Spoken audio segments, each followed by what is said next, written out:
Mungkin saya ingin jelaskan sedikit terkait dengan ini. Boleh saya sedikit menggunakan paparan punya saya? Saya ada sedikit diberikan ya. Jadi co-host berarti. Iya. Nah ini dia. Mohon maaf. Mohon maaf. Kok hilang ya? Nah ini dia. Ya, baik. Barangkali kira-kira seperti ini. Sebetulnya kita memiliki langkah-langkah kebijakan yang sudah kita lakukan sejak tahun 2005 sampai dengan 2014. Kalau kita lihat dari sisi sejarahnya, memang semua menggunakan afirmasi untuk menerima pegawai-pegawai tenaga honorer ini. Pada tahun 2005 sampai dengan tahun 2014, pemerintah kira-kira sudah mengangkat sekitar 1.070.000 orang, 70.092 orang tenaga honorer kategori 1 dan kategori 2. Nah, dari jumlah ini ada 435.083 orang itu adalah guru. Tahun 2017 juga kita sudah mengangkat kira-kira 53.070 orang tenaga honorer dengan memiliki kompetensi di bidang kesehatan, pertanian, dan pendidikan. Dari jumlah ini diangkat sekitar 6.296 guru garis depan ya, dari Kementerian Pendidikan dan Kebudayaan yang usianya di bawah 35 tahun dan S1. Kemudian pada tahun 2018 pemerintah juga mengangkat kira-kira 676.711 orang THK2 yang memenuhi syarat untuk menjadi PNS melalui seleksi dengan kemudahan-kemudahan yang diberikan. Kembali di sini diberikan semacam afirmasi untuk mereka. Dari jumlah ini sekitar 6.638 diantaranya adalah THK2 dari guru honorer. Tahun 2019 kita juga melakukan seleksi untuk P3K P3K di atas yang berusia di atas 35 tahun dan ada sekitar 51.293 orang. Dari jumlah ini sekitar 34.954 orang adalah tenaga guru. Dari semua ini ternyata memang menurut sejarah yang kita miliki memang semua menggunakan afirmasi kemudahan-kemudahan yang diberikan kepada mereka. Nah, tahun ini barangkali sesuai dengan kesepakatan dengan Kementerian Pendidikan dan Kebudayaan atas persetujuan dengan DPR, Komisi 10 dan Komisi 2, kami juga melaporkan ini kepada Komisi 2, kita merencanakan akan merekrut sekitar 1 juta guru honorer gitu. Dan saya kira ini juga nanti kami terus berdiskusi dengan berkoordinasi dengan Kementerian Pendidikan dan Kebudayaan, dengan Kementerian Dalam Negeri, dengan BKN, dengan Kementerian Keuangan tentunya dalam kaitan dengan menentukan berbagai aspek teknis yang terkait dengan ini, ya, terutama dalam kaitan dengan afirmasi kita lakukan koordinasi secara terus-menerus dengan Kementerian Pendidikan dan Kebudayaan. Nah, tentunya kita juga harus memperhitungkan berbagai aspek yang terkait dengan risiko di kemudian hari ketika kita menempatkan afirmasi ini. Saya kira itu yang bisa kami sampaikan kepada Bapak sekalian. Lebih kurangnya mohon maaf. Barangkali nanti informasi tambahan kami sampaikan dalam diskusi. Terima kasih. Assalamualaikum warahmatullahi wabarakatuh. Waalaikumsalam warahmatullahi wabarakatuh. Terima kasih Pak Teguh Wijinarko. Masih ada satu lagi, Pak Suharmen. Bapak Ibu, memang ini karena ada 3 agenda yang disebut, yang satunya lain-lain ya.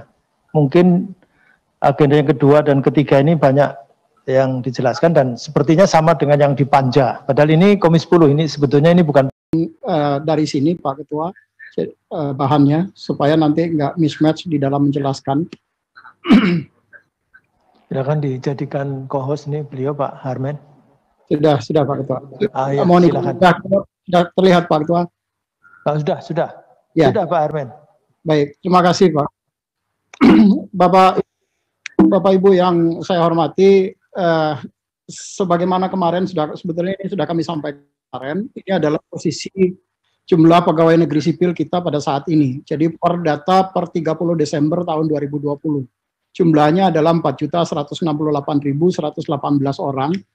Tapi memang ada penurunan jumlah pegawai negeri sipil dalam 5 tahun terakhir ini. Kalau kita lihat slope-nya itu negatif, karena memang dalam 5 tahun terakhir ini ada moratorium di dalam pengangkatan PNS. Jadi, tetapi ada beberapa pengangkatan yang juga dilakukan walaupun jumlahnya tidak signifikan, yaitu melalui jalur pendidikan kedinasan.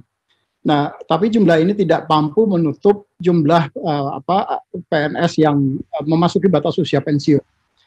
Nah, ini adalah data statistik guru, khusus untuk guru yang ada di database-nya BKN. Jumlah guru semuanya yang terdaftar saat sekarang, guru yang aktif adalah 1.418.266 orang, yang terdiri dari laki-laki sebanyak 522.007 orang atau 37%, dan dari yang perempuan itu 63% atau 896.259 orang. Nah, tadi Pak Ketua Sidang Pimpinan Rapat sudah menyampaikan bahwa ada guru-guru kita yang akan memasuki usia pensiun dari 2021 sampai dengan 2025. Ini adalah data berdasarkan perkiraan kami berdasarkan tanggal lahir yang bersangkutan, karena guru harus pensiunnya adalah di usia 60.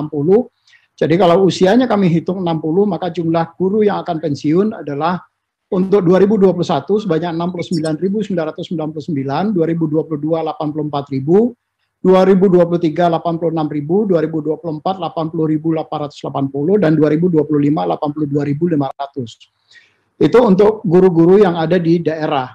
Untuk guru pusat, ini yang guru-guru yang tercatat di Kementerian Agama, 2021 ada 1.500, 1.514, 2022 1.900, 53, 2023 2.435, dan di 2025 nanti yang akan memasuki usia pensiun adalah 4.510 orang. Nah, data sebaran guru dari Aceh sampai dengan Papua seperti yang ada di layar monitor. Jumlah guru terbesar itu ada di Jawa Timur 156.013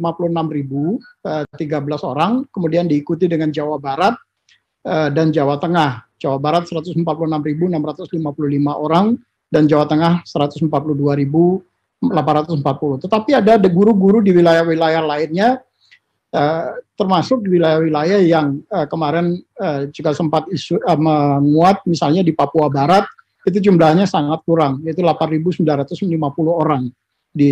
Kemudian di Kepulauan misalnya, itu juga hanya 8.728, dan di Bangka Belitung 8.719.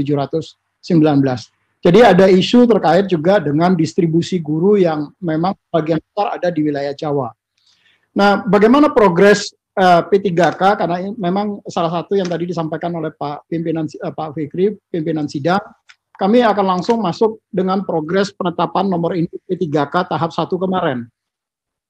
Dalam formasi yang dari 51.293 yang sudah lulus passing grade, yang mereka ikut tes di tahun 2019, kemudian yang diusulkan oleh pemerintah daerah, kemudian ditetapkan formasinya oleh teman-teman di Kementerian Pan-RB, itu sebanyak 50.536